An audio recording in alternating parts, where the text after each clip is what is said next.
más adelante sobre la constitución de sociedades extranjeras, ya que en los primeros artículos del Código de Comercio únicamente nos establece el funcionamiento de las sociedades constituidas en el extranjero, pero posterior a ello también está un registro que es lo que tienen que hacer estas sociedades constituidas en el extranjero para poder estar en Guatemala. Vamos a hablar sobre las sociedades irregulares y de hecho, y dentro de las irregulares, las sociedades con fin ilícito. Vamos a hablar sobre la disolución, liquidación, fusión y transformación de las sociedades. Y de una vez vamos a hablar, una figura que no aparece dentro del Código de Comercio, pero es la escisión de las sociedades mercantiles. Mi nombre es Margaret Sofía Chojolán Mejía de Funes, soy abogada y notaria, egresada de esta Universidad Rural de Guatemala y es un gusto para mí trabajar con ustedes. Les recuerdo nuevamente las leyes importantes, nuestros tomos 1, 2 y 3 de Derecho Mercantil Guatemalteco de René Arturo Villegas Lara, que vamos a trabajar ahora en estas semanas. Calculo yo que van a ser sobre las primeras 5 semanas el tomo 1 y posteriormente los vamos a dividir en el tomo 2 en la segunda evaluación y tomo 3 para la última. También el Código de Comercio, la Constitución, nuestro Código Civil, el Procesal Civil y Mercantil, cuando ya empezamos a ver todo lo que es lo procesal.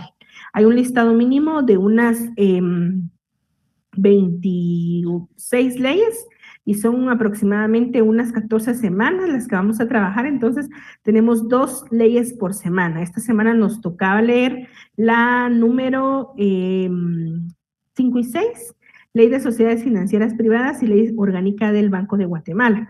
Y para esta cuarta semana tenemos la Ley Monetaria y la Ley de Supervisión Financiera. Espero que estén leyendo. Vamos a hablar entonces sobre la constitución de las sociedades en el extranjero y vamos a ir directamente a lo que es el artículo 213 de nuestro Código de Comercio, para no tener mucha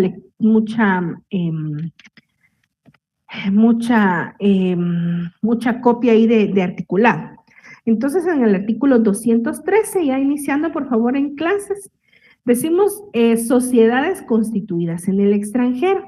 El artículo 13 menciona que las sociedades que estén legalmente constituidas en el extranjero significa que ya estén aprobadas, que ya hayan sido estas sociedades registradas en el registro respectivo de ese país para que puedan estar funcionando. Que estén o que tengan en el extranjero, que tengan en el territorio de la República la sede de su administración o el objeto principal de la empresa, están sujetas incluso en lo que se refiere a los requisitos de validez de la escritura constitutiva. A todas las disposiciones de este código, la forma del documento, la Constitución se regirá por las leyes de su país de origen. Queda prohibido el funcionamiento de sociedades extranjeras que se dediquen a la prestación de servicios profesionales. ¿Por qué está eso así?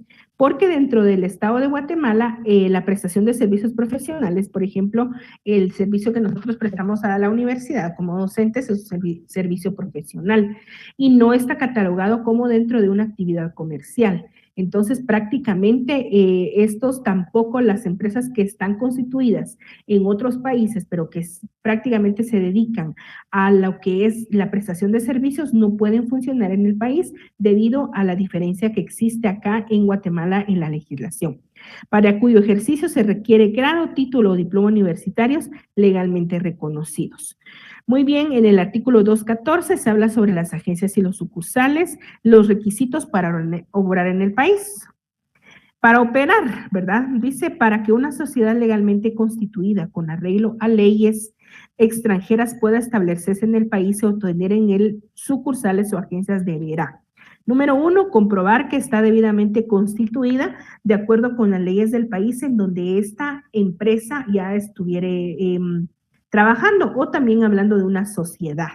Número 2, presentar una copia certificada de la escritura constitutiva y de sus estatutos si los tuviere, así como de cualesquiera otras modificaciones. Comprobar que ha sido debidamente adoptada una resolución por su órgano competente. Constituir en la República de Guatemala, lógico, un mandato con representación con amplias facultades. Y estoy hablando un poquito rápido porque les voy a poner una presentación en relación a eso. Para realizar todos los actos y negocios jurídicos de su giro y para representar legalmente a la sociedad en juicio y fuera de él, con todas las facultades especiales pertinentes que tuviera la ley del organismo judicial. Si el mandatario no tiene estas facultades, le considerará investido de ellas por ministerio de la ley. Está el número 5, el número 6, el número 7 y el número 8 que lo vamos a ver actualmente. Yo les puse un enlace que tienen ustedes acá y para ese enlace quiero que ustedes me dejen ahora regresar y compartir ahora nuevamente, pero quiero que ustedes vean, por favor, una pestaña importante. Vamos a irlo hablando, por favor, así rápidamente. Quiero que ustedes em, inicien a observar. Esta es una presentación que consideré muy apropiada para esa de las sociedades constituidas en el extranjero y aparte de ello queda muy clara en relación a los requisitos legales, administrativos que también se tienen que dar y es ya en forma práctica lo que estamos viendo específicamente en el artículo 215 hasta el artículo 221 de nuestro Código de Comercio. Iniciamos entonces, por favor. Yo les voy a ir explicando cada una de ellas. Requisitos para operar, ¿verdad? Las sociedades extranjeras dentro del Estado de Guatemala. Ustedes posteriormente pueden ir también viendo la presentación ahí y anotando lo principal. Primero debe obtener autorización de mandato por notario público extranjero. Y me voy a detener acá. Cuando se habla de autorización de mandato y este mandato ha sido autorizado por un notario público extranjero, estamos hablando que no es un notario guatemalteco. ¿Lo puede hacer un notario guatemalteco? Claro que sí lo puede hacer un notario guatemalteco y ese notario prácticamente ahorraría los pases de ley, que sería lo único, ¿verdad? De ahí todo lo demás va igual. Entonces, si el mandato en sí lo hace un notario público conocido en otros países, como por ejemplo en Estados Unidos, y que no es guatemalteco, es decir, que no es un colegiado, es dentro del Colegio de Abogados y Notarios de Guatemala, entonces tendría que hacer todo lo que son los pases de ley, que son los que vienen actualmente, ¿verdad? Entonces, primero debe obtenerse los documentos corporativos. Cuando se habla de los documentos corporativos es que el notario que va a hacer la constitución de ese mandato debe tener a la vista la constitución de la sociedad que verdaderamente exista, la resolución del órgano competente, también la declaración del representante legal. Esa resolución del órgano competente es que ya esté legalmente inscrita, ¿verdad? Y la declaración de representante legal, recuerden ustedes que hay 3 clases de órganos casi en todas las sociedades, incluso en las extranjeras. Entonces acá se habla de quién es el representante legal de la sociedad. Certificación del último balance y también de los estados financieros, así como lo dice la ley. De todos esos documentos se tiene que hacer la legalización, todas las legalizaciones, ¿verdad? Tiene que estar el mandato, ¿verdad? Elaborado por el notario. Y ese, me voy a regresar acá un poquito, me salté la lectura de esto, el mandato elaborado por un notario, si es extranjero o no, pero tiene que ser de todos modos siempre en original, la constitución de la sociedad extranjera en original, la resolución del órgano corporativo competente en original, la declaración del representante legal en original, la certificación, como dice la ley, el Código de Comercio del último balance y el estado de pérdidas y ganancias y copia certificada del último balance general y estado de pérdidas y ganancias en original. Esto es para iniciar ya el trámite de los documentos corporativos. Recuerde que todo eso debe tener sus pases de ley, por eso salen ahí unas imágenes de unos timbres. ¿Dónde se hacen esos pases de ley? En el Ministerio de Relaciones Exteriores, en donde los trámites son prácticamente gratuitos. Número 1, la legalización en el Consulado de Guatemala, que debe ser todo en original, los sellos. Número 2, la legalización por funcionario extranjero en original, ¿verdad? Si son certificaciones, tiene que venir por funcionario extranjero, tienen que venir todas esas en original cuando sean legalizaciones. Cuando el mandato elaborado por el notario, si es en extranjero, también debe ser en original y también debe pasar por el Ministerio de Relaciones Exteriores. Si es por notario guatemalteco, lógicamente se salta porque no necesita hacer los pases de ley, los documentos de notario guatemalteco que resida en el extranjero. Después, bueno, vamos a ver. Tenemos, todo esto se hace en el Ministerio. El mandato ya tiene que tener los pases de ley, si es con un notario público extranjero, la constitución de sociedad con los pases de ley y los documentos corporativos, que ya hemos mencionado, el representante, los balances y todo eso, tiene que tener ya los pases de ley. Si en caso uno de los sellos, fíjense ustedes, todo viene, por ejemplo, en el idioma español, pero uno de todos los sellos que se pusieron en todo cualquier documento tenga una palabra que no sea en el idioma español, tiene que hacerse una declaración jurada, es decir, a un apostillado, buscando a un traductor jurado que esté legalmente registrado. Y entonces tiene que apostillar por una palabra que no venga en el idioma español, se tiene que hacer el apostillado por medio de prácticamente pagar el traductor jurado. Después de todo ello, entonces hay que hacer la protocolización de esos documentos provenientes del extranjero. ¿En dónde hacemos esa protocolización? Lógicamente se hace dentro del protocolo de un notario ya guatemalteco, ¿verdad? Posteriormente que se hace esa protocolización de esos documentos, que acuérdense ustedes que protocolar es meter adentro del protocolo, entonces se hace la inscripción de ese mandato en el Archivo General de Protocolos. El acta de protocolación de esos documentos provenientes del extranjero, siendo la sociedad, el mandato y todos los documentos corporativos que ya tienen los pases de ley, hablando de los documentos los pases de ley, recuerden en el Ministerio de Relaciones Exteriores, y si hay algo que no esté en español también por el traductor jurado, todo eso que ya esté dentro de esa certificación de la inscripción del mandato en el Archivo General de Protocolos, entonces ya hay oportunidad para hacer lo que se llama la apertura de cuenta bancaria dentro de uno de los bancos del sistema. ¿Qué se requiere para la apertura de cuenta bancaria? El acta de protocolización de una sociedad extranjera, el mandato inscrito en el Archivo General de Protocolos en original, la información de la sociedad a constituir también en original, que es con el nombre de la empresa, el capital social y el nombre también del representante legal acá en la República de Guatemala. Se hace entonces la apertura de esa cuenta bancaria en cualquiera de los bancos del sistema que estén autorizados legalmente, ¿verdad? Y que a ese momento estén vigentes. Se hace entonces esa apertura de la cuenta. Posteriormente ya se inician los trámites para la inscripción en el registro mercantil. Recuerden ustedes que todo trámite en relación al comercio y a las sociedades mercantiles tiene que hacerse en el registro mercantil, que vamos a trabajar la otra semana. Se tiene que hacer una solicitud de los formularios en relación a los datos que nos va a pedir y que son los datos específicos de la sociedad, del mandatario o de la empresa, en caso no fuera una sociedad y que esté funcionando como empresa. Se debe solicitar entonces la escritura pública de la Constitución, se debe retirarse la escritura pública de Constitución, ya que ya se dio la apertura, la inscripción del mandato del registro mercantil, autenticar la firma de la solicitud de inscripción de ese mandato con la autoridad competente, pagar la inscripción del mandatario en el registro mercantil, solicitar la inscripción del mandatario en el registro mercantil, retirar razón de inscripción de mandato, todos estos son formularios, ¿verdad? La inscripción provisional, fijación de fianza y edicto, pagar la inscripción, solicitar inscripción provisional, fijación de fianza y edicto y retirar la inscripción provisional de la fianza y el edicto. Vamos entonces ahí en relación a los trámites que vamos haciendo en relación a la Constitución, no Constitución, sino poder operar una empresa mercantil del extranjero en la República de Guatemala.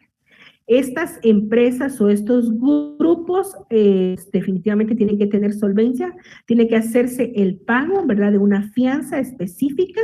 Esa fianza específica se tiene que pagar con anterioridad para que pueda tener funcionamiento y principalmente solvencia la empresa que desea iniciar a trabajar del Estado de Guatemala. Se hace la publicación, las publicaciones en el Diario de Centroamérica y en otro de mayor circulación en relación a ello, para que posteriormente se pueda tener la obtención de la patente de comercio de sociedad extendida por el Registro Mercantil de la República de Guatemala, ¿verdad? Y si en caso no fuera una sociedad, pues también es el patente de comercio de la empresa, siempre extendido por el Registro Mercantil de la República de Guatemala.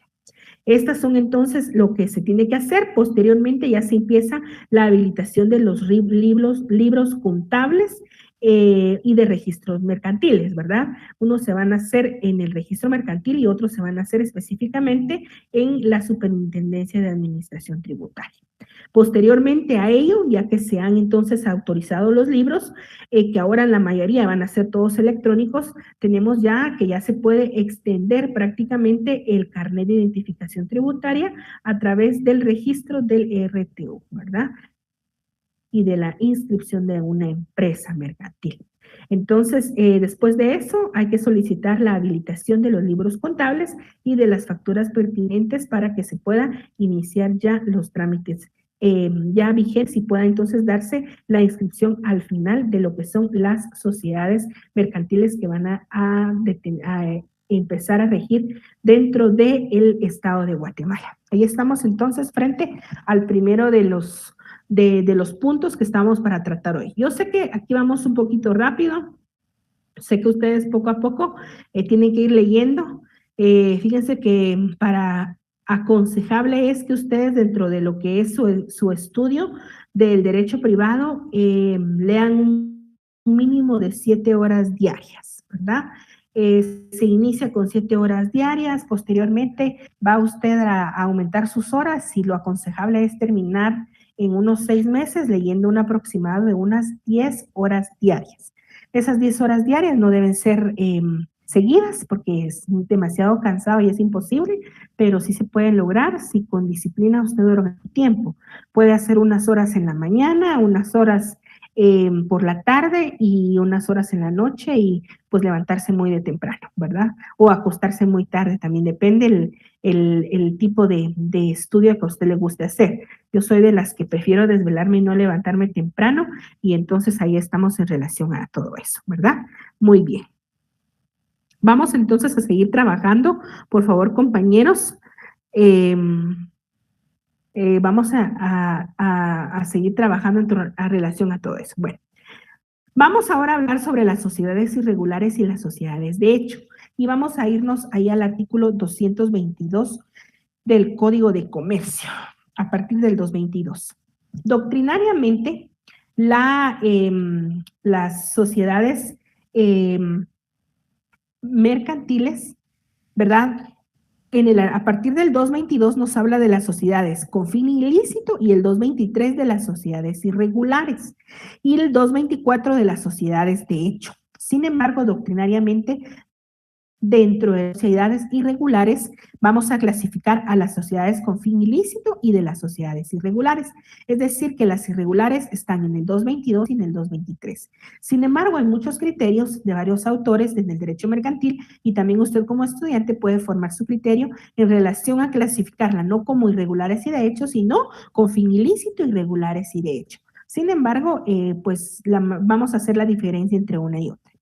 Vamos a ver el artículo 222, por favor, del Código de Comercio. 222, y dice así, las sociedades, que tengan fin ilícito serán nulas, aunque estén inscritas. La nulidad podrán promoverse en juicio sumario y ante un juez de primera instancia de lo civil, por cualquier interesado o por el Ministerio Público, y tendrá como consecuencia la disolución y liquidación de la sociedad. Estamos hablando que esas sociedades ilícitas o con fin ilícito son sociedades que van a ser nulas de pleno derecho. Hayan agotado todos los requisitos establecidos por la ley para poderse inscribir. Sin embargo, todas estas sociedades van a ser nulas, se van a tener por no inscritas. Eso es a lo que se refiere, ¿verdad? ¿Por qué? Porque tiene fin ilícito, no es algo que esté regulado dentro del, que no sea posible dentro del comercio. Un ejemplo, por ejemplo, una sociedad mercantil, una sociedad civil, mercantil que se haya inscrito, pero que opere, digamos que se llame muebles, pero que su fin en sí no es la operación de muebles, sino el movimiento, por ejemplo, de drogas y estupefacientes. Y entonces esa es una sociedad con un fin ilícito, porque está siendo una aparente sociedad. Y entonces esa aparente sociedad le hace que el fin principal al que se dedica esa sociedad está contraria a las normas legales. Y esta es la regulada en el artículo 222 y a esa se le conoce como sociedades de fin ilícito. Las sociedades irregulares en el 223 son las sociedades que no están inscritas en el registro mercantil, aun cuando se hayan exteriorizado como tales frente a terceros. No tienen existencia legal y sus socios responderán solidaria e ilimitadamente de las obligaciones sociales. ¿Qué pasa con las sociedades irregulares entonces que no están inscritas en el registro mercantil? Que aún cuando hayan, dice acá, exteriorizado frente a terceros, que hayan operado, que hayan hecho formularios, que hayan hecho una aparente inscripción de esa sociedad, pues esa sociedad no se terminó con su inscripción en el registro mercantil. Esa es la sociedad irregular que no se inscribió en el registro mercantil. ¿Cuál es la diferencia entre las sociedades con fin ilícito y las irregulares? Que las con fin ilícito, como su nombre lo dice, tienen un fin contrario a la ley, ¿verdad? Y se puede pedir su nulidad, o sea, son nulas.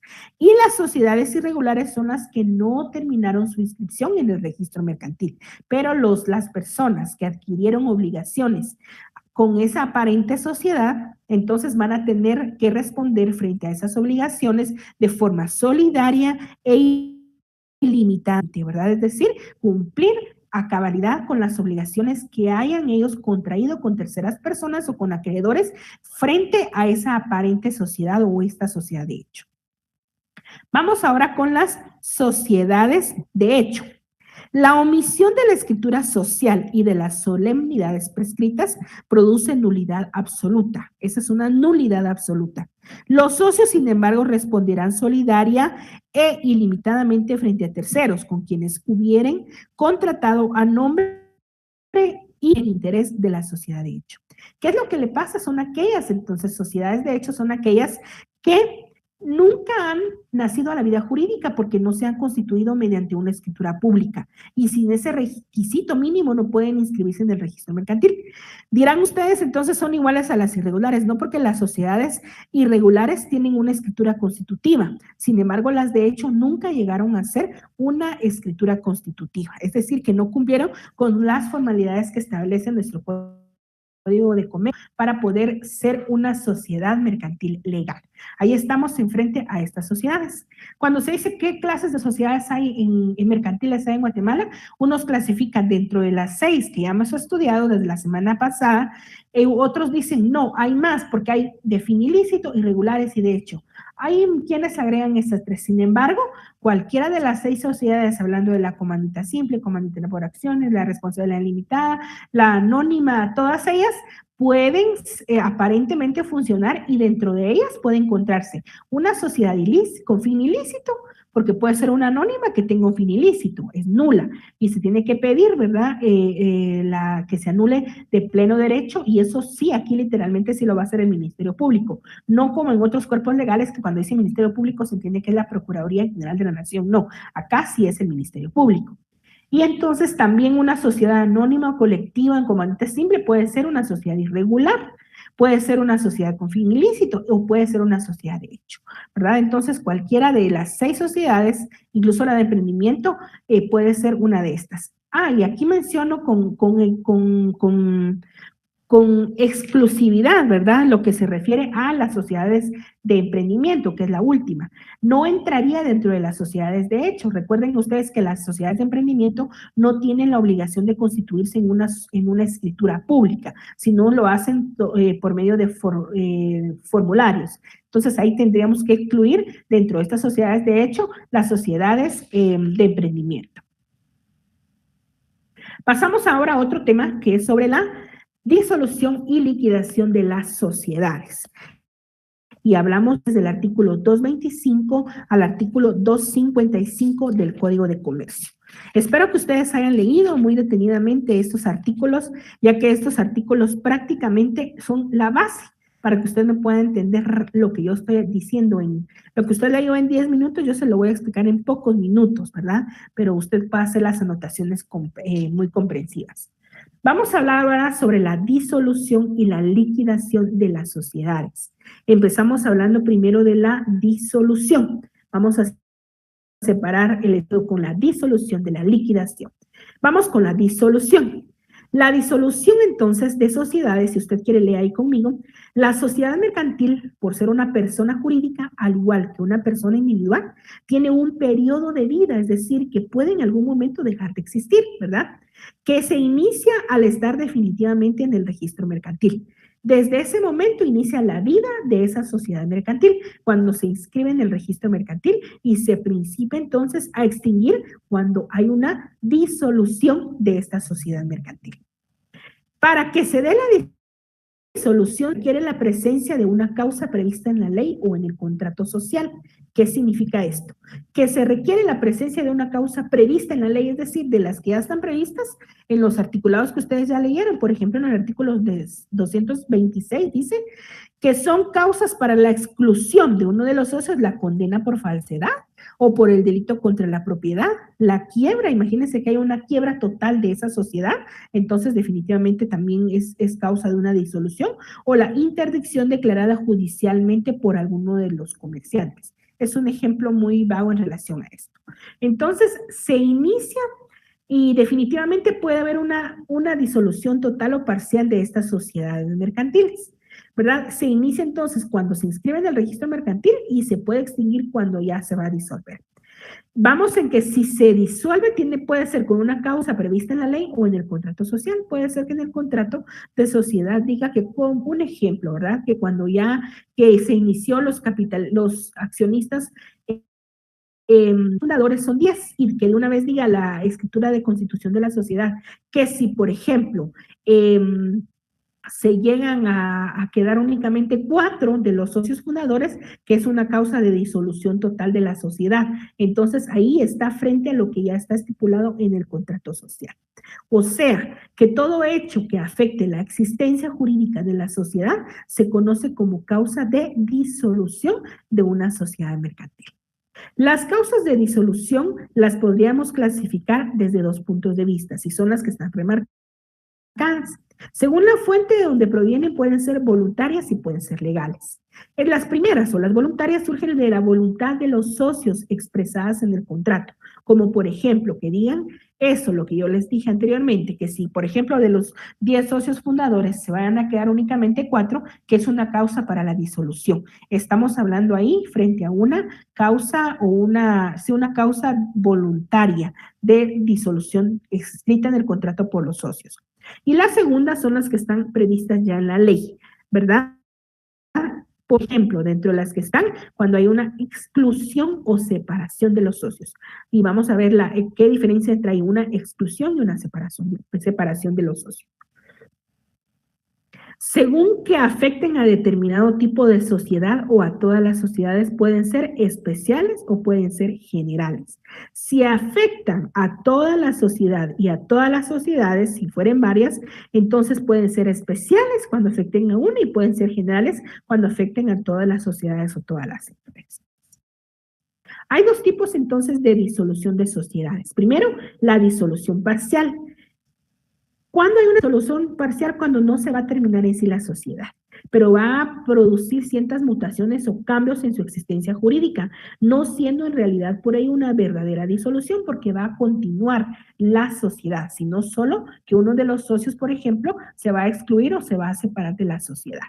Y hay una disolución total cuando se produce definitivamente la terminación de la sociedad, por ejemplo, cuando voluntariamente los socios quieren de una vez disolver la sociedad o, por ejemplo, cuando hay una quiebra de la misma. Entonces tienen que entrar después de ello en estado de liquidación.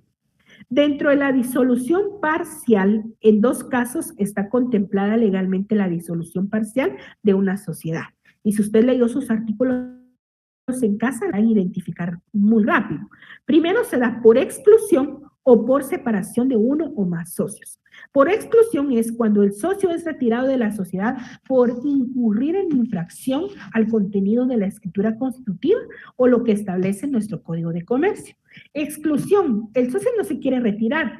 El que lo va a retirar es la asamblea o el órgano de decisión más alto. Recuerden ustedes los 3 órganos. ¿Cuáles son los 3 órganos de una sociedad mercantil? Si usted está ahí, dígalos, acerte. ¿Cuáles son los órganos, los tipos de órganos que tiene una sociedad mercantil? Yo no se los voy a decir, pero entonces acá dice que el órgano superior es el que va a determinar la exclusión de ese socio, ¿verdad? Entonces, si la asamblea o la junta general al final deciden excluir al socio porque tienen las facultades y por los votos y todos deciden hacer ese acuerdo de exclusión, entonces inicia una disolución parcial de primer tipo. ¿Cuál es la disolución parcial de segundo tipo? La separación proviene de la voluntad del socio. El socio se separa por causas que únicamente a él le es dable conocer. Puede ser, y la ley nos dice unas dentro del articulado que ustedes ya leyeron, dice que, por ejemplo, que hayan decidido no hacer la partición o la repartición de las ganancias por un periodo, ¿verdad? Que en ese año digan, no, mejor vamos a capitalizar más la sociedad y no vamos a repartir las ganancias. Es una causa que puede tomar el socio como para separarse de la sociedad mercantil. Una de ellas. Y de ahí otras que él ya no quiera, por ejemplo, ¿verdad? Que haya una mala comunicación ya con sus demás socios, o que él ya no quiera, o que esté en otros negocios, o tenga otras sociedades, otras empresas, y que decide él voluntariamente dejar esa sociedad. Entonces ahí estamos con la disolución, puede ser parcial, total.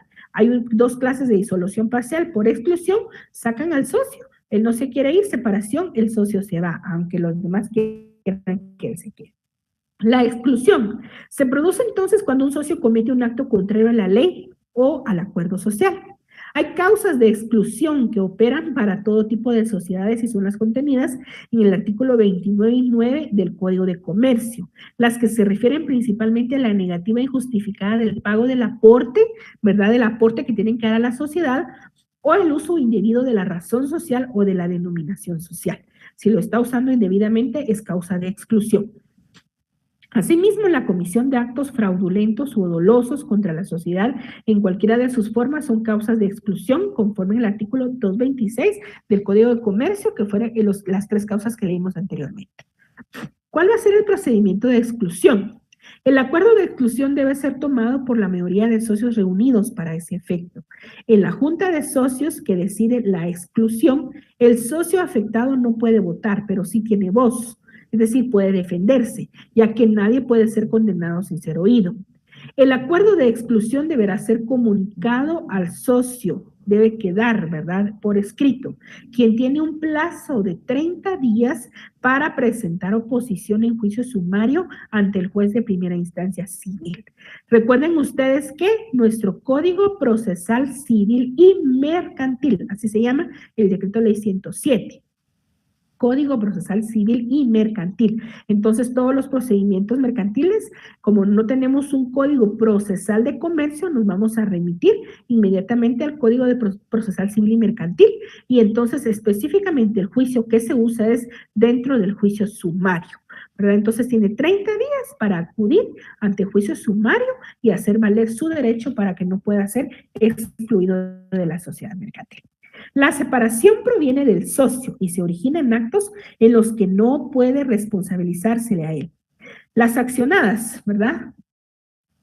Las accionadas, es decir, las sociedades accionadas, por no estar de acuerdo con la modificación de la escritura social, es decir, no está de acuerdo, puede él separarse en las sociedades accionadas. Por no estar de acuerdo con el nombramiento de los administradores extraños, según el 58 del Código de Comercio. También por no estar de acuerdo con la fusión de la sociedad, con la unión de esa sociedad con otras, 261 del Código de Comercio, y cuando no se reparten utilidades. Ahí lo que yo les decía, no se excluye al socio culpable de alguna infracción o es de plazo indefinido, 229 del Código de Comercio. Eso en las sociedades accionadas. En las sociedades no accionadas, cuando no se reparten utilidades en la forma que establece el inciso primero del artículo 229 del Código de Comercio, y cuando la sociedad también cambie de objeto, es decir, se dedicaba a muebles y ahora se va a dedicar no sé, a comercializar frutas y verduras, ¿verdad? Entonces ahí no le va a gustar y puede ser causa de separación de este socio. También cuando la sociedad cambia el objeto, pero cuando prorrogue su plazo, es decir, estaba para un plazo y quiere prorrogar más, cuando traslade su domicilio al extranjero, Cuando se transforme o se fusione, según el artículo 231 del Código de Comercio, hay que hacer constar entonces que conforme el artículo 230 del Código de Comercio, el ejercicio del derecho de separación es consecuencia de una pretensión no satisfecha, es decir, el socio está insatisfecho por lo que está pasando dentro de la sociedad mercantil a la que él pertenece. Y entonces, como no está contento con los términos en los que están dándose las cosas, entonces él definitivamente decide por voluntad propia hacer la separación de esa sociedad. ¿Cuáles son los efectos de esa disolución parcial? Hablando de la disolución parcial, cuando hay un socio excluido o cuando hay separación de un socio, cualquiera de los dos. Según la forma de la sociedad, entonces es responsable ante terceros de todas las operaciones sociales pendientes al momento de la separación o exclusión. Hasta el momento, ¿verdad?, que ya se le dé la oportunidad de ser excluido o separado, entonces hasta ahí todavía tiene obligación con la sociedad. La sociedad debe practicar también una liquidación parcial del patrimonio. Tiene que haber entonces una liquidación de todo su patrimonio, activos y pasivos, con el objeto de pagar al socio todo lo que le corresponde dentro del haber social. No solo los activos de ese momento, sino todo lo que se ha adquirido, ¿verdad? En las sucursales y en todo. En el caso también de exclusión, la sociedad puede retener la cuota a liquidar hasta dilucidar la responsabilidad del socio para con la sociedad y con terceras personas sin que esta retención pueda pasar de 3 años. Cuando se habla de dilucidar la responsabilidad, recuérdense que la responsabilidad del socio es frente a terceros también con el pago de daños y perjuicios que pudieran ocasionar por las acciones que fueron causa de exclusión de ese socio. Ya terminamos ahora con lo que son los efectos de la disolución. ¿Cuándo hay una disolución total? La disolución total afecta definitivamente la existencia jurídica de la sociedad y su principal efecto es provocar la liquidación total. Cuando estamos hablando, recuerden, de la disolución total, hablamos que se va a terminar de una vez la sociedad mercantil. Ya no va a haber forma de volverla a reconstruir, no es parcial, no se va a un socio, no sacan a un socio, se disuelve completamente. Entonces se da lo que es la liquidación total del patrimonio. Las causas que la provocan pueden estar previstas en la ley o también previstas en el contrato. Pueden ser, dijimos anteriormente, contractuales o las legales. Posteriormente, cuando haya una liquidación, una disolución total, pasamos a ese proceso que se llama liquidación. Jurídicamente, la liquidación total de una sociedad mercantil es la realización de su unidad patrimonial para cubrir el pasivo social y repartirse el remanente entre los socios por medio de las cuotas de liquidación, en proporción a la parte de capital que corresponde a cada socio o en la forma en la que se haya pactado. ¿Qué significa eso? Que prácticamente se van a hacer la liquidación, se van a hacer los balances, todo lo necesario y se va a establecer cuál es el activo y el pasivo del capital social, con lo que cuenta y lo que debe, digamos así, la sociedad mercantil. Y entonces va a ser el pago, si ustedes vieron ya el trámite de la liquidación, lo que se hace es el pago de los acreedores, se cumple con todos los acreedores y con las deudas sociales. Posteriormente que se ha cumplido ya con todas las obligaciones sociales, entonces ya queda únicamente lo que es el activo, ya se ha cubierto el pasivo y entonces queda el remanente el activo de esa sociedad mercantil, independientemente de cuál sea. Después de ello, entonces, se va a repartir ese remanente dentro de los socios de acuerdo a las cuotas de liquidación. ¿Qué significa esto? Una persona que aportó 5 millones y la que aportó 1 millón no va a tener la misma cantidad en la repartición del remanente o del activo de la sociedad. Lógicamente se va a hacer de acuerdo a las aportaciones, de acuerdo al pago y a la compra de las acciones que se tienen, se va a repartir ese activo de la sociedad mercantil. El que aportó 5 millones no va a tener la misma cantidad que el que aportó 20 millones, ni el de 5 millones igual al que aportó medio millón, no se puede, sino que se tiene que hacer una repartición muy equitativa en relación a todo ello, ¿verdad?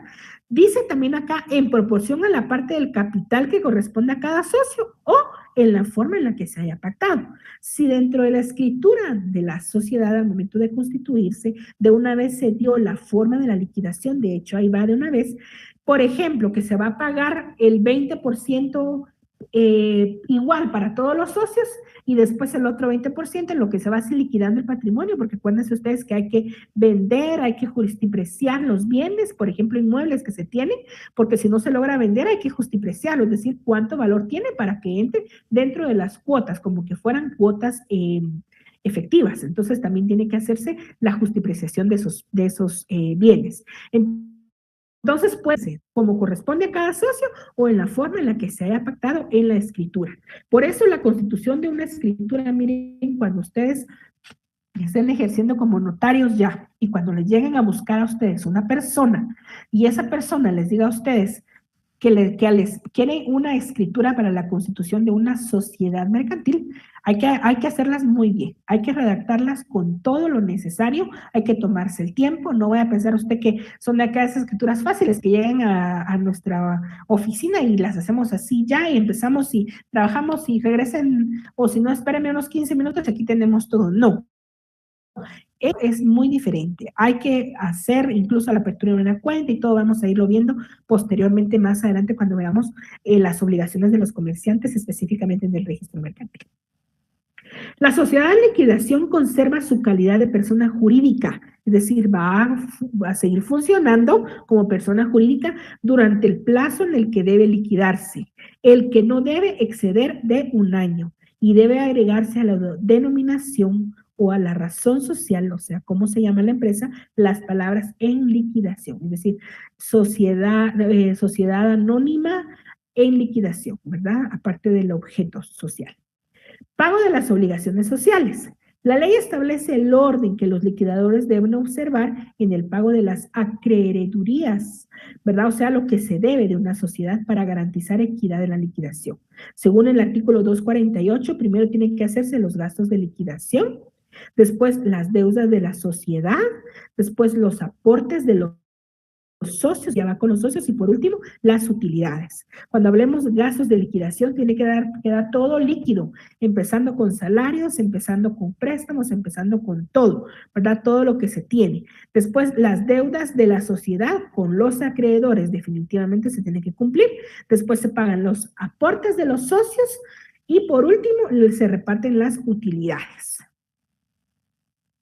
Pasamos ahora a otro tema. Aquí terminamos y nos olvidamos ya un poquito en relación a ya la liquidación de las sociedades y ahora pasamos a este nuevo asunto que es sobre la fusión de las sociedades. Muy bien, la fusión de las sociedades está a partir del artículo 256 del Código de Comercio. 256 del Código de Comercio. Y vamos a hablar primero de la fusión y después vamos a hablar de la transformación de las sociedades. ¿Qué es fusión? Es la reunión de dos o más sociedades que van a formar una nueva sociedad. Oigamos otra vez. ¿Qué es una fusión de sociedades? Es la reunión entonces de dos o más sociedades que van a formar una nueva sociedad, que forman una nueva sociedad. Según el artículo 256, se puede hacer por medio de integración, es decir, desaparecen todas las sociedades anteriores, y por medio de absorción, es decir, que subsiste una de ellas. Explico esto. Por medio de integración, ¿qué significa? Hay 5 sociedades y esas sociedades mercantiles van a fusionarse. ¿Qué significa eso? Que van a formar una nueva sociedad. Pero si lo van a hacer por medio de integración, ninguna de las 5 sociedades va a permanecer igual, ninguna de estas 5 sociedades va a conservar su nombre y ninguna de las 5 sociedades va a prevalecer, sino que todas se unen y van a formar una única sociedad. Eso es una sociedad o una fusión de sociedades por medio de integración, todas. Y también lo pueden hacer por medio de absorción. es decir, que subsiste una de ellas. Quizá dentro de las 5 hay una que tiene más liquidez, más credibilidad, más prestigio, y entonces va a subsistir esta, y las otras 4 se vienen por absorción. Y entonces subsiste solo una, pero todas estas 4 se le van a agregar. Y ahí estamos frente a la fusión de las sociedades.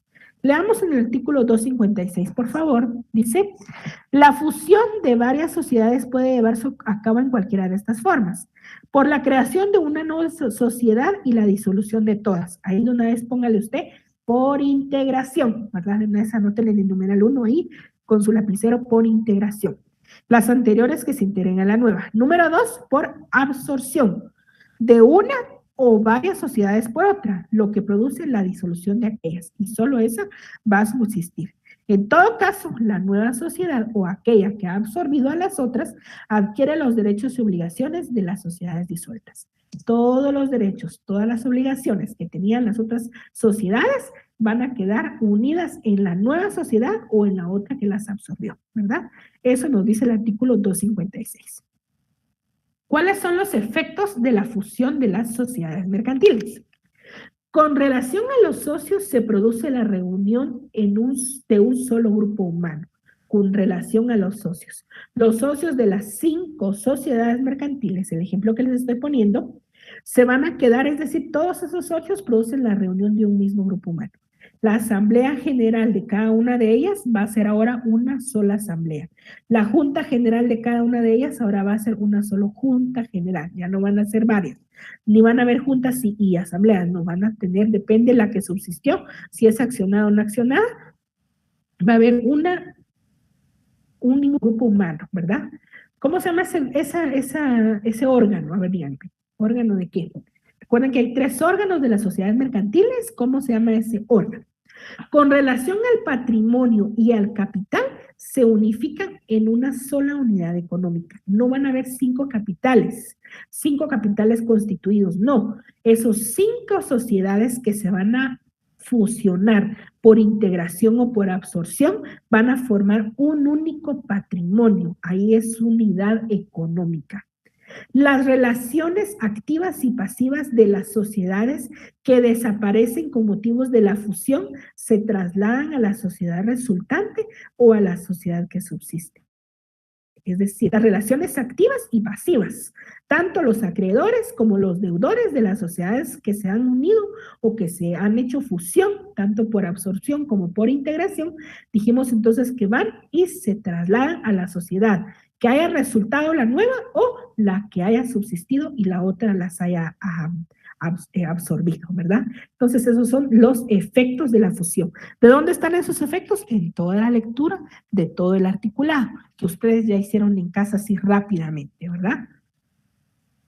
Procedimiento de la fusión de las sociedades según nuestro Código de Comercio. Si usted leyó detenidamente, va a ir encontrando usted dentro de todo ese articulado cuál es el procedimiento. Primero, cada sociedad, en conjunto, esas 5 sociedades separar la sociedad 1, 2, 3, 4 y 5, cada sociedad resuelve fusionarse por medio de un acto unilateral. Nadie más, ¿verdad? Sino solo ellas, de un acto unilateral y que lo contiene por medio de un acuerdo social. En una junta general o en una asamblea general lo que hacen entonces es hacer y crear ese acuerdo, ¿verdad? Unilateral, un acto unilateral, todos están de acuerdo en relación a poderse fusionar con otra sociedad mercantil. 2, ese acuerdo que ya es suscrito, ese acuerdo que han dejado plasmado en el libro y todo eso, se inscribe en el registro mercantil por medio de un acta notarial, es decir, el notario tiene que hacer constar dentro de esa acta notarial. ¿Qué tipo de acta notarial sería? A ver, díganme ustedes. Pero hay varios tipos de actas, ¿verdad? No les voy a decir, pero hay un acta notarial ahí. Perdonen ustedes que hasta ahora me estoy ya saliendo del coronavirus y eso a veces me afecta un poquito que me agite. Bueno, ¿qué es lo que va a pasar entonces? Se le llama un notario y ese notario lo que tiene que hacer es transcribir ese acuerdo que ya quedó anteriormente, lo transcribe por medio de una acta notarial. Puede ser que ya esté presente el notario En ese momento, ahí ya les dije ya más o menos el nombre del acta, entonces puede ser que el notario esté presente o puede ser que lo vaya a transcribir directamente después y tener a la vista lo que está transcribiendo. Produce entonces que se manden a hacer publicaciones. Ese acuerdo, perdón, que hace el notario por medio del acta notarial se lleva al registro mercantil, en donde está ya contenido ese acuerdo. El acto de llevar ese acuerdo por medio del acta notarial al registro mercantil produce que se vayan a hacer 3 publicaciones en el diario oficial y en otro de mayor circulación en el plazo de 15 días, haciéndose saber a terceros el acuerdo que ya tienen los socios de poder pertenecer a otra sociedad o fusionarse con otra sociedad. Transcurridos los 3 meses a partir de la última publicación, si no hay oposición y se han satisfecho las cuentas de los acreedores que se hayan oponido o que se hayan opuesto a la fusión, entonces puede autorizarse la escritura e iniciar con el trámite. Puede hacerse la escritura e iniciarse con el trámite. ¿Qué trámite? Leamos el 16 y anótenlo ahí. No lo anoté, ¿verdad? No. Anótelo usted ahí. Artículo 16 del Código de Comercio. ¿Qué dice? La constitución de la sociedad, constitución, y todas sus modificaciones, incluyendo prórrogas, aumento y reducción de capital, cambio de razón social o denominación, fusión, disolución o cualesquiera otras reformas, se harán constar en la escritura pública. La separación o ingreso de socios en las sociedades no accionadas también se formaliza en la escritura pública.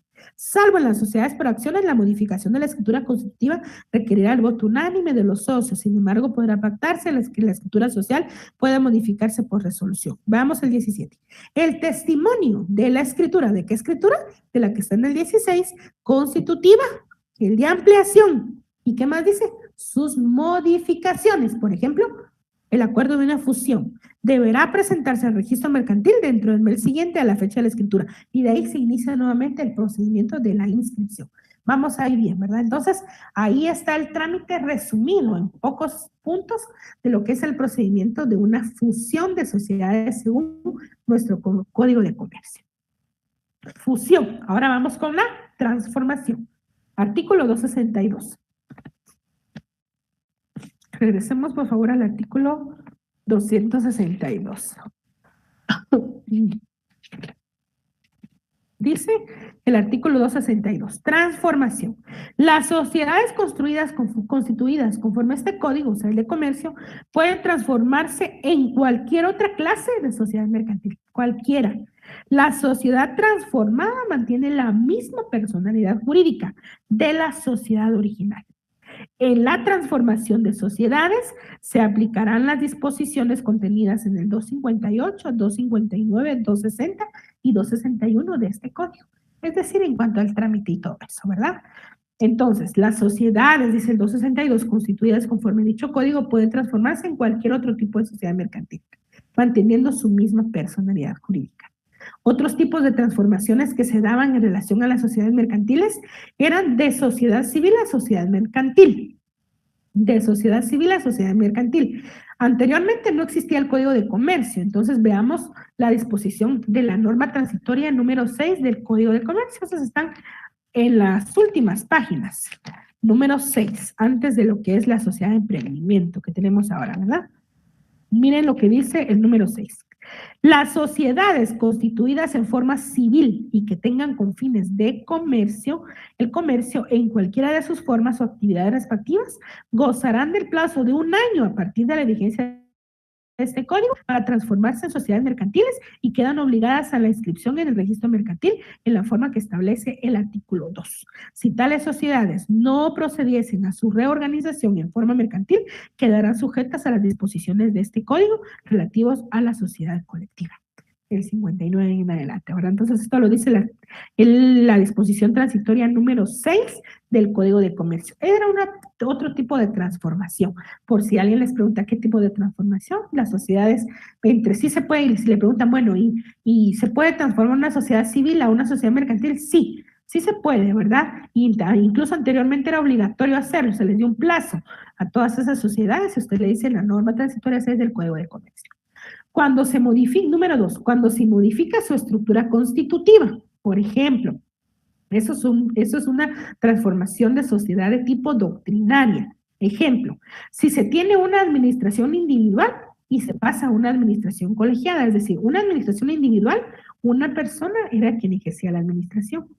Y ahora se va a pasar a una administración colegiada, es decir, 2 o más personas van a ejercer la administración de la sociedad mercantil. Entonces ahí hay una transformación del órgano constitutivo principal de esa sociedad, del órgano de administración. Recuerden ustedes que es uno de los órganos de las sociedades mercantiles y como eso va en la escritura constitutiva, entonces ahí podría dar la modificación de estructura constitutiva y no tanto de una sociedad por otra sociedad, ¿verdad? Pero la que acepta nuestro Código de Comercio en sí es la que está en el artículo 262, que es prácticamente de una sociedad mercantil a otro tipo de sociedad. ¿Se dan las otras dos? Claro que sí, aunque la que está en el código muy explícita es la del 262. Efectos que produce la transformación de sociedades. Dependiendo del punto de vista que se tenga, la nueva sociedad cuenta con una nueva personalidad jurídica o lo único que se obtiene es una nueva investidura, de acuerdo al punto de vista. Vamos a ver por qué. La ley guatemalteca acepta lo que es el segundo criterio, es decir, que hay continuidad de la persona jurídica, según lo que dice el artículo 262, que dicen las últimas 2 líneas, la sociedad transformada mantiene la personalidad jurídica de la sociedad original. Dice nuestra ley que mantiene la misma personalidad jurídica, ¿verdad? A la transformación de sociedades también aplican los artículos, como dijimos, 258, 259, 260, 261 y 262 del Código de Comercio que se refieren a la fusión, de manera que toda observación sobre dichas normas también es aplicable a lo de la transformación de sociedades, ¿verdad? Entonces ahí estamos frente a lo que ya hablamos, que es la fusión y la transformación de sociedades mercantiles. Vamos ahora con la escisión de sociedades mercantiles. Este es casi ya el último que vamos a hablar. La escisión de sociedades, les voy a adelantar que no hay un artículo en el Código de Comercio donde digamos nosotros, ahí está escisión de sociedades mercantiles. No, sin embargo, en la práctica sí se da. Recuerden ustedes cuando miramos las características del derecho mercantil que tiende a ser adaptable, que tiende a ir adelante, ¿verdad? También dijimos que las características eran que la legislación va atrasada en relación a cómo se dan las normas del comercio, que se basa en los principios de buena fe, verdad sabida, ¿verdad? Entonces, que toda prestación debe ser onerosa, que debe facilitarse todas las actuaciones que hagan más fácil la transformación y el movimiento de mercaderías. Entonces, en base a los principios regulados en nuestra legislación sobre las sociedades mercantiles y el comercio en general, vamos a ver la escisión de las sociedades. El fenómeno contrario entonces a la fusión de las sociedades es la escisión. Si la fusión es una política de concentración de empresas, la escisión es una operación de división empresarial, en la que se da un desmembramiento de los medios de la producción de una sociedad. Es decir, una sociedad en lugar de absorber a otras, va a separarse en provecho de otras, que se forman con base en el patrimonio de esa sociedad escindida, ¿verdad? La escisión tiende a evitar el gigantismo de una organización empresarial para mantener una administración eficiente.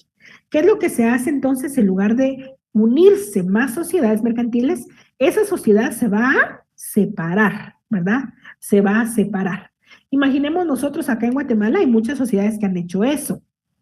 No voy a mencionar el nombre, pero por ejemplo, hay una empresa específica que se dedicaba a la comercialización de pollo en restaurantes, pero llegó a ser a nivel nacional, internacional, y actualmente hay otra empresa. Hubo una escisión de esa sociedad principal en donde también hay el mismo servicio, solo que es mucho más económico y que incluso hasta las bolsitas de las salsas que entregan tienen el mismo nombre de la sociedad principal, ¿verdad? Entonces, ¿por qué? Porque hubo ahí una escisión de esas sociedades para poder llegar a otra clase de público, para tener un manejo rápido. Y vamos a ver, yo les anoté lo que encontré en relación a todo esto de la escisión de sociedades. Entre las causas que pueden influir para una decisión, para que alguien, un empresario, prefiera una decisión, están, primero, afrontar de mejor manera la competencia, con base en sociedades pequeñas, que tenga una mejor competencia, ¿verdad? Y entonces le cuesta a esa persona estar viendo todo, entonces hay una mejor competencia con sociedades más pequeñas.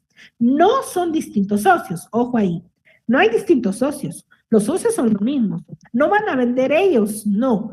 No, ahí no, sino lo que sucede ahí es que el mismo socio hace otros pequeños grupos de sociedades mercantiles, ¿verdad? Y que ya, recuerden ustedes que cada sociedad tiene su propio órgano, entonces tiene sus obligaciones cada órgano, ¿verdad? Formar grupos de sociedades afines que se parezcan, ¿verdad? Racionalizar el funcionamiento de la empresa ahorrando gastos administrativos o impuestos, porque ya han llegado a determinado capital y lo que quieren también es ahorrarse gastos administrativos y en impuestos. Número 4, evitar el recelo del poder público ante una política que aparentemente en Guatemala es contraria a los monopolios. Esas serían unas causas que pueden influir a la decisión de sociedades.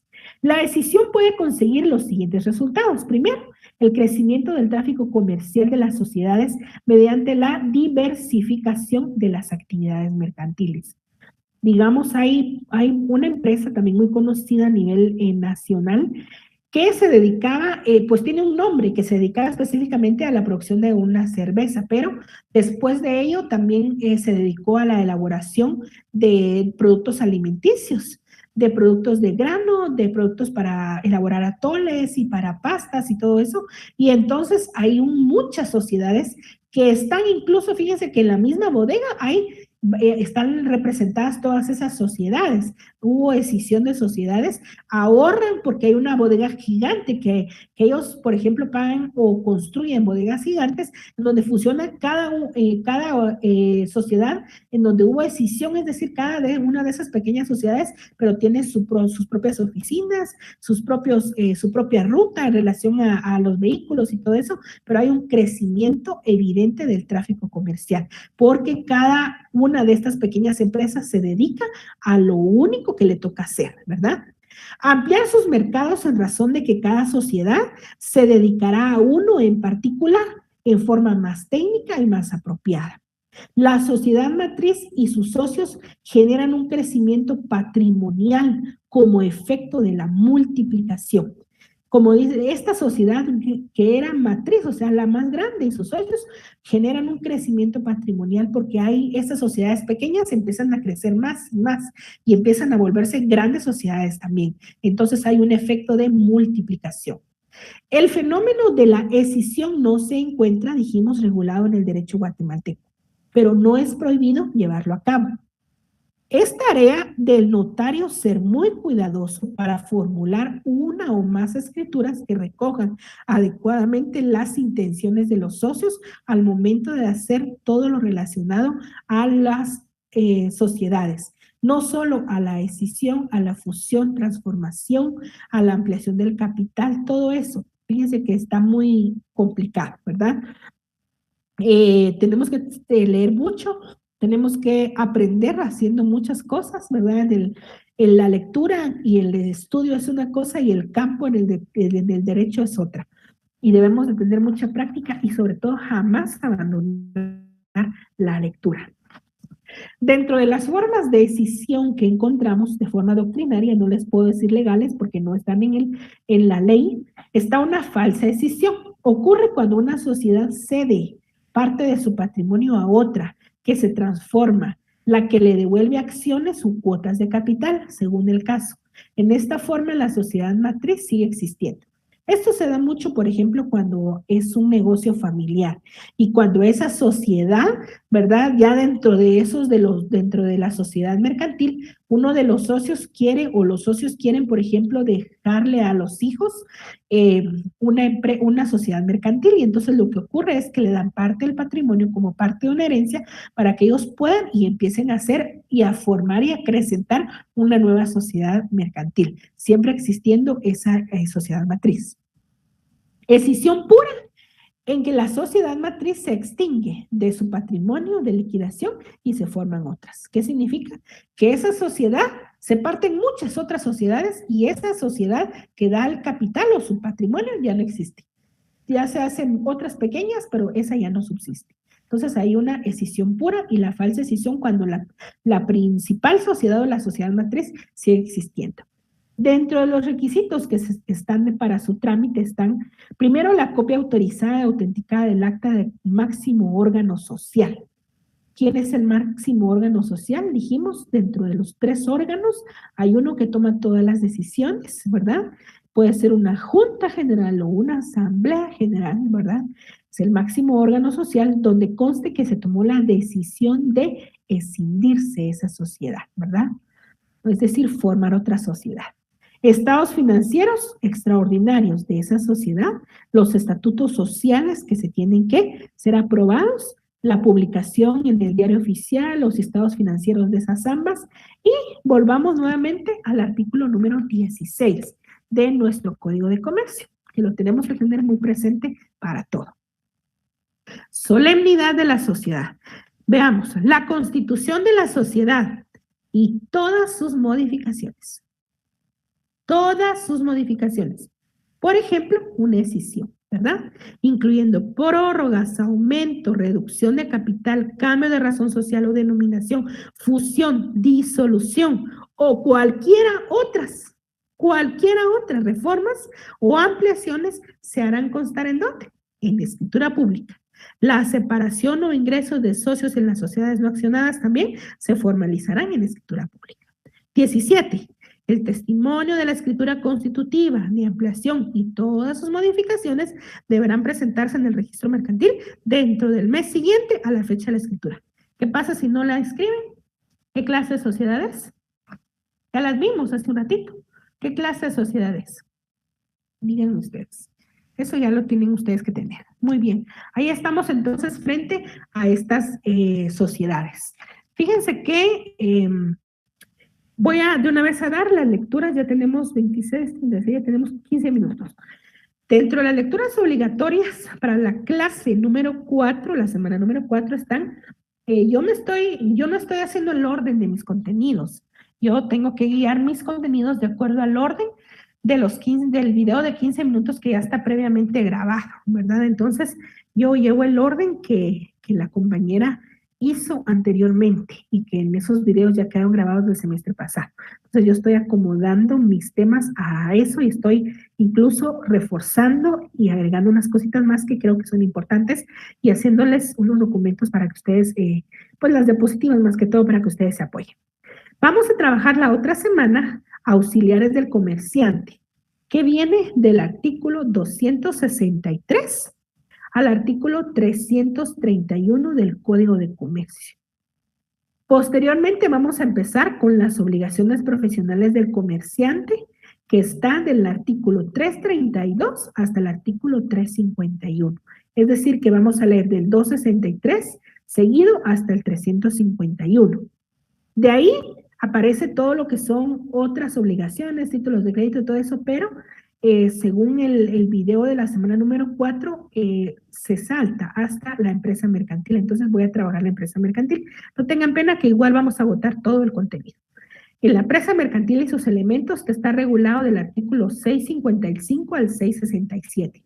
Entonces vamos a trabajar estos 3, así como la compañera nos organizó ya estas clases, que están pues también muy, muy importantes. Entonces, trabajamos del 263 al 361 y aparte vamos a leer del 655 al 667 del Código de Comercio. Aparte, usted debe leer 2 leyes importantes esta semana, que es la ley monetaria y la ley de supervisión financiera.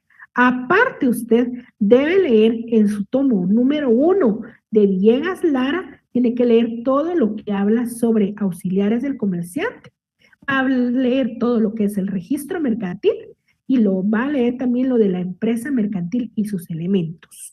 La empresa mercantil y sus elementos, si no estoy mal, ya no está regulado en el tomo 1, ¿verdad?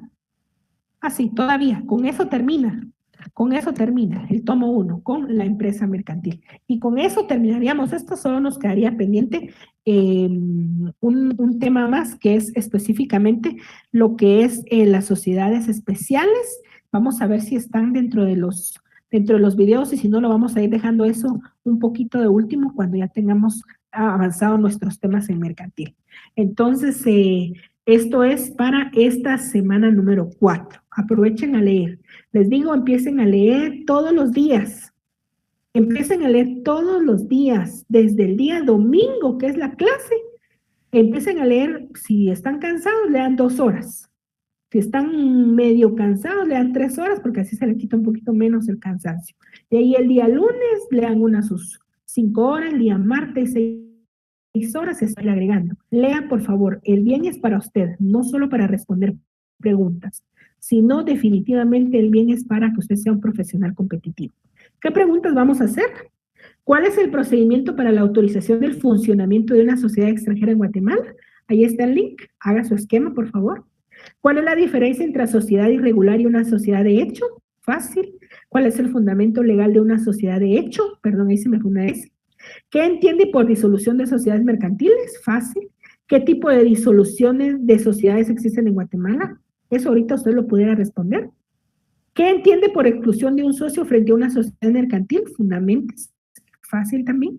¿Cuál es el objetivo principal de la ley de la actividad aseguradora? Según la ley que leyó esta semana. Defina fusión de sociedades mercantiles. 9. ¿Qué efectos produce la transformación de las sociedades mercantiles? Está fácil también. ¿Cuál es la diferencia entre una fusión y una escisión de sociedades mercantiles? Miren qué preguntas tan fáciles para poder compartir con ustedes. Bueno, voy entonces en los minutos que me quedan a ver si tengo algunas dudas o tengo algunas preguntas con ustedes, compañeros. Espero que todo esté claro. Quiero en lo posible ser facilitadora de ustedes y no complicarles esto, sino ser guía en relación al estudio que tenemos siempre todos los domingos. Vamos a ver los que tengo. Bueno, muy bien, compañera Aura Marina. De una vez voy a tomar en cuenta lo que usted me indica acá para poderle solicitar a la compañera que le agregue a ese grupo de Telegram. Hay varios que me han pedido eso y si usted las conoce, por favor, de una vez vaya usted compartiendo, ¿verdad? Usted vaya dándole el procedimiento especial. Arlene, ¿podría ampliar qué sociedades extranjeras no se registran en el registro mercantil? Mire, y base legal, dice. ¿Leyó usted primero su código de comercio? ¿En dónde está? El registro de las sociedades extranjeras. Tenemos dos. Acompáñenme, por favor. Vamos a ver acá. Vamos a ir. Fíjense que primero, y por eso les dije en relación a todo esto de las sociedades mercantiles. Déjenme ver acá. Muy bien. Muy bien. Vamos con el artículo 213 del Código de Comercio. Ahí está, de las sociedades constituidas en el extranjero. Ahí están. Primero hablamos sobre las agencias y sucursales, sobre los requisitos para operar en el país, que están desde el número 1 hasta el número 8. La publicación del balance general, la responsabilidad, la autorización también posteriormente para poder retirarse del país. Ahora, ¿por qué fue que yo les agregué otras cosas, verdad? Esta es la base legal que encontramos acá en el Código de Comercio, en el artículo 213. Sin embargo, cuando nosotros vamos directamente al espacio de las obligaciones del comerciante en el registro mercantil y leyendo también el artículo 16 del Código de Comercio, nos remite que nosotros debemos hacer todo lo que se haga en relación a empresas y a sociedades mercantiles, tienen que hacerse siempre de acuerdo a su inscripción en el registro mercantil. Y si usted, mire, lamentablemente nuestro Código de Comercio es de los códigos más desactualizados. Por eso yo, dentro de lo que yo les trabajé esta tarde y en las diapositivas que les envié, ahí está un link que es que nos explica más detenidamente las 3 fases. Primero, la fase para conformar todo el expediente. Ese expediente que tiene que venir de otro país, que tiene que traer un mandato, ya sea por un notario público, que se entiende que es extranjero, o por un notario guatemalteco. Tiene que hacerse la segunda fase, que es la entrada de ese expediente con todos los pases de ley que se hacen en el registro de Relaciones Exteriores. En el Ministerio de Relaciones Exteriores tienen que hacerse todos los pases de ley, incluidos si hay una palabra que está en otro idioma, tiene que pagarse al declarador, al traductor jurado, para que él pueda transcribir y firmar y sellar legalmente todo lo que ahí decía, si es mucho o si es poco. Después de que ya tiene todos los pases de ley, dijimos que se hace la fase notarial, que en esa fase notarial dijimos que era agregar todo o protocolizar todos esos documentos juntamente con el mandato en el protocolo del notario. El notario tiene obligación de hacer el registro, dijimos, en el Archivo General de Protocolos. Y ahí a usted le van a dar un testimonio. Ese testimonio más el expediente que ya usted conformó, que viene del Ministerio de Relaciones Exteriores, viene y lo lleva usted directamente ya al registro mercantil. Con base en ese registro mercantil y que le van a dar una inscripción provisional, y eso lo vamos a ver la otra semana, se van a dar cuenta ustedes que ya puede aparentemente empezar a medio funcionar, pero tiene que tener ya todo eso.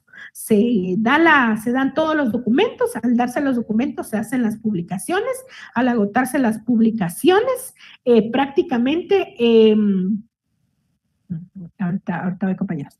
Prácticamente cuando se hacen esas publicaciones, después de hacerse las publicaciones, ya pasamos a la apertura del banco, ya pasamos a autorización de los libros contables, tanto del registro mercantil como también de la Superintendencia de Administración Tributaria, en donde se le va a extender ya la credencial, el NIT, y específicamente todos los documentos para que pueda empezar a emplear las facturas y todo eso.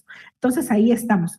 Si usted me pide una base legal, no le puedo dar solo una base legal, no le puedo dar solo el Código de Comercio porque tendríamos que ir y revisar el Código de Notariado, tenemos que trabajar también los acuerdos que están del Ministerio de Relaciones Exteriores, tenemos también que fundamentarnos en los acuerdos del registro mercantil, en la ley de superintendencia de administración tributaria, en los acuerdos que tiene la Corte en relación a la inscripción y mandatos y todo ello. Entonces, esto va de una forma general, ¿verdad? Y es tarea de ustedes ir viendo cómo es el procedimiento específico. Entonces, ¿qué más quisiera yo? Miren, aquí estaríamos para trabajar no solo un ratito, sino muchas horas, ¿verdad? Muchas horas, pero es a veces complicado tanto para ustedes, yo los entiendo, como para nosotros también. Muy bien, claro que sí, compañero Mario. En un ratito termino de hacer todo eso ya.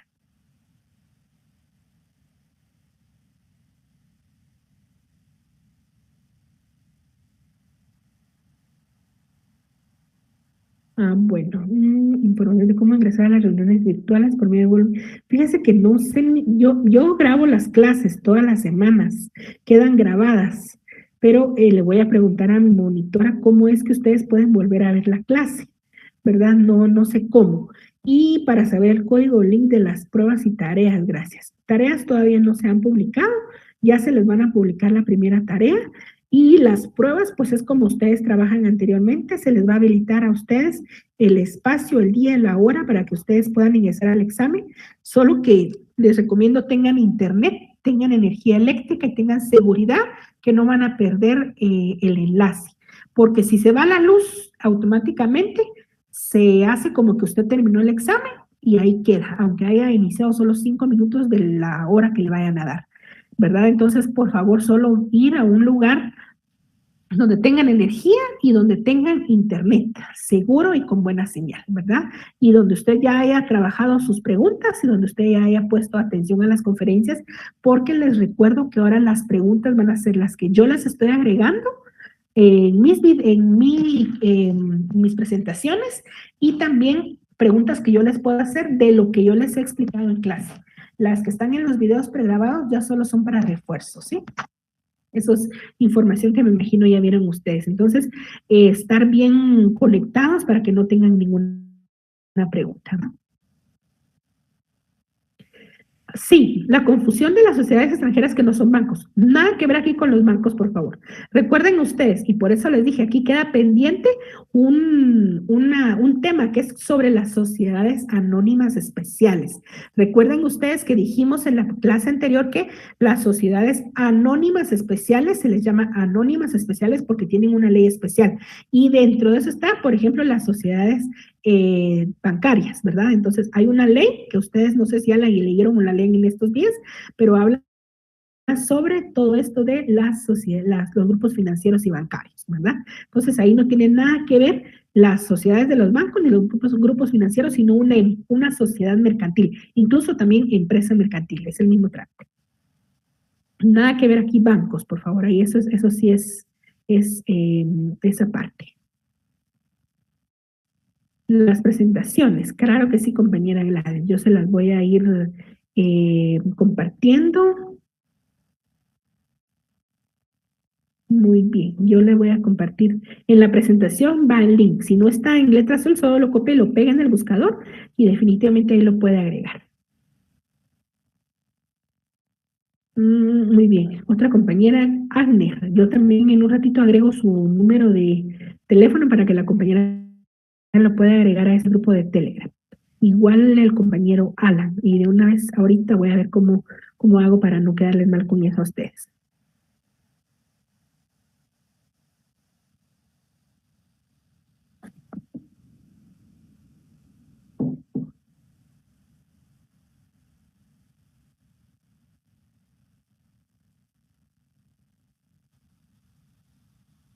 Muy bien, ahorita yo les voy a mandar el enlace a unos compañeros. Les voy a mandar el enlace a unos compañeros y creo que hay unos que han sido mis alumnos y por eso me están ya escribiendo aquí ya por celular.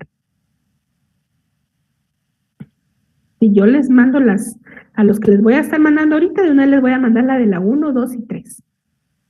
Y no he terminado, me falta un poquito de la 4, si no se las mandaba también. Muy bien, sí, compañero Dairi. Lo voy a agregar también.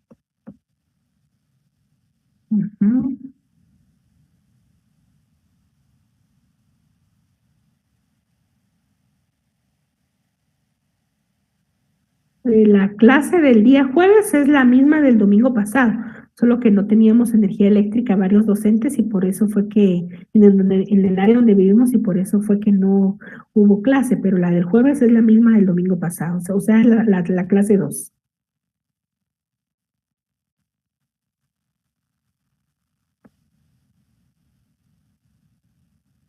Las diapositivas no están legibles, dice, bueno, quizás porque a veces nuestra pantalla es un poco pequeña o a veces están en teléfono, entonces no se ve, pero en la computadora yo las observo perfectamente, de hecho, es mi guía, ahí las estoy leyendo, pero voy a hacer lo posible, compañero, de ponérselas más grandes, la letra.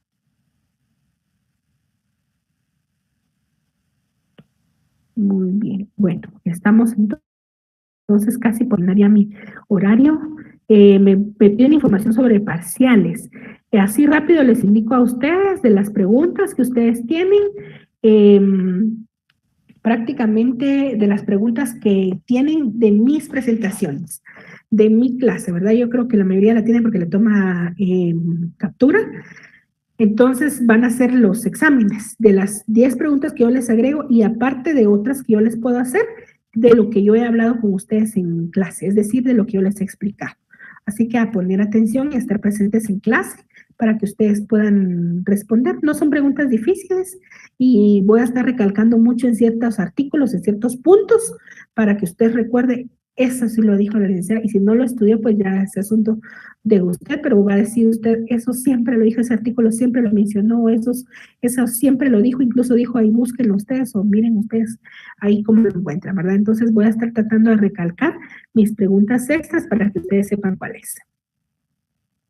Sí, los que me están enviando su número de teléfono, yo los agrego les voy a tratar de enviar el enlace, ¿verdad? Para que ustedes la tengan. Y los que ya tienen ese enlace, por favor, compañeros, hay muchísimos correos que recibo, entonces, y tienen el mismo problema de no estar agregados a ese grupo. Entonces, por favor, compañeros, pásenlo con sus otros compañeros. pásenlo para que no tengamos ese asunto. Ya estamos cerca de la cuarta, se viene quinta semana de examen, entonces, por favor, para no tener problemas con eso. Muy bien, ahí estamos. Entonces, agradezco, compañeros, por la atención prestada a clases y nos vemos la otra semana, ¿verdad? Y trabajando otro tema, bueno, los temas que ustedes van a leer entre esta semana, ¿verdad? Muy bien, que tengan una feliz tarde. Me quedo respondiendo y enviando diapositivas.